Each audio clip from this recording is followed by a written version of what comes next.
اور پھر ایک دوسرے کے پیچھے نماز بھی نہیں پڑھتے. دعوت اسلامی والے امام کعبہ کے پیچھے نماز نہیں پڑھتے. جو امام کعبہ کے پیچھے نماز نہیں پڑھتے, مسجد نبی کے امام کے پیچھے نماز نہیں پڑھتے, وہ آپ کو نماز کی دعوت دے رہے ہیں تو وہ اپنی نماز اور اپنے فرقے کی نماز کی دعوت دے رہے ہیں, اسلام کی نماز کی. ہاں بالکل. ہاں اب یہ ہم پیچھے کھڑے ہیں, ہم نے کہا پیچھے سے امام کے اللہ اکبر. بھائی جو مصلی پہ کھڑا ہے حضرت وہ بھی تو دیکھو نا, یہ کس امام کے پیچھے ہے؟ آیا کہ یزید کو امام کہنے والا ہے یا حسین کو امام کہنے والا ہے؟ کیا کہنے, ذرا اس بات کو سمجھو نا. حالانکہ جب حضرت امام حسین کو ہم امام کہتے ہیں تو ہم بیچ میں صحابہ کرام علیہم رضوان کا لحاظ بھی رکھتے ہیں, یہ یاد رکھ لیجئے. لیکن میں نے ایک اشارہ دیا ہے. آقا کریم علیہ السلام نے ارشاد فرمایا ان اللہ اختارنی واختار علی اصحابی واختار علی منہم اربعہ. فرما اللہ نے سب سے پہلے میرا انتخاب فرمایا, میرے بعد میرے صحابہ کا انتخاب فرمایا, پھر میرے لیے ان میں سے 4 کو چنا. حق 4 یار بھی آ گئے, ٹھیک ہے. پھر اس کے بعد فرمایا, اس کے مختلف پہلو آگے ہیں, مختلف الفاظ و طرق و سند یہ روایت ہے, لیکن ایک روایت یہ بھی ہے, فرمایا ان قریب ایک قوم آئے گی ینتقصونہم ویسبون اصحابی, جو میرے صحابہ کرام میں سے نقص نکالے گی, عیب نکالے گی اور گالیاں دے گی.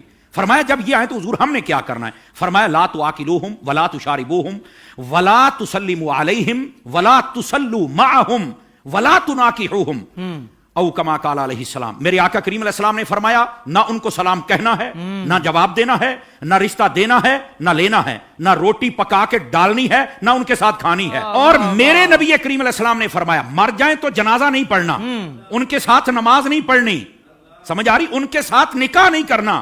تو میں نے کہا یہ ہمیں چورن مت بیچو, ہم نے حضور کی حدیث پڑھی ہوئی ہے. اگر کوئی چاہتا ہے کہ ہمارے سامنے کھڑا ہو کر ہمارا امام بنے, امام بننے سے پہلے بندہ بن کے مجھے یہ بھی بتائے تیرا نبی کے بارے میں کیا عقیدہ ہے, تیرا صحابہ کے بارے میں کیا عقیدہ ہے, تیرا افضلیت صدیق اکبر بکار بارے میں کیا عقیدہ ہے, تو کل صحابہ کو جنتی مانتا ہے یا نہیں مانتا, تو نبی پاک کی اہل بیت کے بارے میں کیا کہتا ہے, یہ سارے عقیدے مجھے بتا دے, میں تیرے پیچھے کھڑا ہو کے نماز پڑھ لوں گا. کیا کہنے, کیا کہنے. ویسے یہ جو نمازوں کا شوق ہے نا, میں صرف اتنی بات بتا دوں بھائی جان, یہ ترمذی شریف میں روایت موجود ہے. ایسی روایات جب آتی ہیں تو پھر بیٹھ جاتے ہیں کیڑے مکوڑے, یتیم العلم یزید الفکر, وہ بیٹھ کے کہتے ہیں کہ نہیں یہ یوں نہیں, یہ یوں نہیں, یہ ٹھیک نہیں. میں نے کہا حضرت جب آپ کی اصل ہی ٹھیک نہیں تو آپ کو یہ بات کیسے سمجھ آئے گی؟ نبی پاک علیہ السلام تشریف فرما ہے, ایک شخص آ گیا, اس نے کہا حضور فلاں شخص فوت ہو گیا, جنازہ پڑھانا. فرمایا ہم نے نہیں پڑھانا اس کا, حالانکہ مشکاۃ شریف پڑھ لو, حضور نے فرمایا جب کوئی فوت ہو جائے مجھے بتا کرو, جنازے میں پڑھاؤں گا. جی آپ اس بات کا اظہار فرمایا کرتے تھے کہ جنازہ میں نے پڑھانا, میں نے مفہوماً و مختصراً بات سنائی ہے. اس کا جنازہ کیوں نہیں پڑھا؟ جب سوال پوچھا گیا تو آقا کریم علیہ السلام نے فرمایا انہ کان یبغض عثمان ابن عفان, یہ میرے عثمان سے بغض رکھتا ہے. جب حضرت عثمان کے بغضی کا جنازہ نہیں پڑھنا تو بتاؤ پھر ابو بکر کے بغضی کا جنازہ ہم کیسے پڑھ لیں؟ بتائیے کیسے ہم ان کے پیچھے نمازیں پڑھ لیں اور ان کے آگے کھڑے ہو کر ان کے جنازے پڑھائیں اور ان کے ساتھ ہم پیار کی پینجے چڑھائیں اور ہم ان کو جفیاں ڈالیں؟ بھائی ان سب کو سمجھنا چاہیے, یہ ڈائریکشن ہے سیدھی سیدھی سڑک, یہ شفاعت نگر کی ہے. اس سڑک پر آ جائیں جس کا نام راستہ اہل سنت ہے, ہم تمہارے پیچھے کھڑے ہو کر نمازیں پڑھنے کے لیے تیار ہیں. تو جب عقیدہ ہی واضح نہیں ہے تو اڈی پنجابی کہندے نے ویکھ کے زہر تو کوئی نہیں پیندا. حضور شاہ صاحب ہماری پنجابی ویکھ کے زہر تو کوئی نہیں پیندا, تو پھر ہم تو نہیں پی سکتے. ویسے اگر کسی کو زیادہ شوق ہو نا, بس نہیں وہ قرآن پڑھتے ہیں تو چھوڑو جی چھوڑو, داڑھی بھی ہے تو چھوڑو جی چھوڑو, مصلی پہ ہے, تو میں نے کہا آبا صاحب اللہ کی تفسیر اٹھا کے دیکھ لے, یہ تیرا شوق بھی پورا ہو جائے گا. حضرت حافظ صاحب ہوا یہ کہ حضرت فاروق اعظم کا زمانہ اقدس ہے, ایک قریب محلے میں امام آ گیا, اس کو نماز کے لیے ہر نماز کے اندر جب وہ قرات کرتا ہے تو آبا صاحب تولا پڑھتا ہے. لوگوں نے کہا بھی اور قرآن نہیں آتا؟ کہتا آتا ہے. تو یہ کیوں پڑھتا ہے؟ کہتا مزہ آتا ہے. اچھا, انہوں نے کہا ذرا حضرت فاروق اعظم کی خدمت میں لے کے چلے. حضرت فاروق اعظم کو بتا, آپ نے طلب فرما لیا, واقعہ لمبا ہے, آپ نے طلب فرما لیا.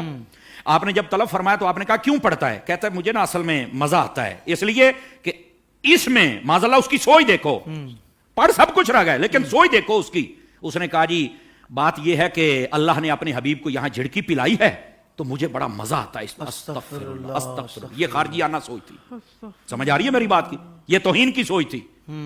یہ کامل و اکمل لوگوں کا یہ شیوہ ہی نہیں ہوتا. اور ایسی جو ہمارے سامنے مثالیں ہوتی ہیں نا, وہ ہمیں سمجھنے کے لیے مثالیں ہوتی ہیں, اور پھر ایسے لوگوں کا حشر کیا وہ بھی سننا ذرا, ٹھیک ہے؟ حضرت فاروق اعظم نے اچھا تجھے مزہ آتا ہے؟ کہا بالکل. آپ نے تلوار منگائی اور 2 ٹکڑے کر دیے اس کے. آپ نے فرمایا ودوحا پڑھ کے تجھے مزہ نہیں آتا؟